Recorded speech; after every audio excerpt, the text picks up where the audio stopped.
Jasmine Birtles and broadcaster James O'Brien. Welcome to both of you. In terms of paying it back within 2 or 3 weeks, are nowhere near as horrible as some of the...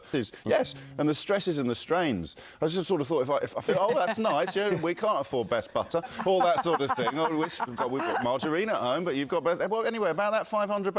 So we're still getting married, but we won't be able to feed the guests unless you can lend me £1,000, I promise. It's nice, isn't it? I suppose so many stuck in a loan agreement that their children can't afford, because they might then have to bail that out as well. Well, yeah, that's a very good point. And I do think that in tough times, and these are very tough times, let's be honest, you've divided we fall, united we stand. It really is the case. If you're a family of whatever size, if you club together and either give or lend, then you're corporately together. You are going to be a lot stronger than you would if individually you're trying to do this, trying to do a little bit.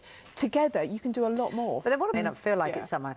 And so if your mum and your dad or your brother or sister or cousin... Yeah, it does depend. I mean, you know, everybody's different, every situation's different. So if your son is saying, look, I'd really like a nice car, you think, well, so would I, actually. Yeah, you want to borrow it? Well, in that case, sure, I'll lend it to you, but you're going to pay me interest. And here's a contract. We can actually do a contract. And also, to be honest, you know, a proper parent really will say, now, do you need it? Do you really need it? Or is this just something that you just feel like having? So if it is something they need for work and they really can't borrow the money elsewhere, then yeah, help them, but do it with a contract, I'd say. I suppose it's interesting in a way. Embarrassed as they should be, I would say, these days. Actually, seriously. Well, it's the other way around as well. I mean, parents, you know, quite often need money, particularly as they get older, from their children. But again, you shouldn't ask for them to pay it back. I mean, that's horrible. Okay.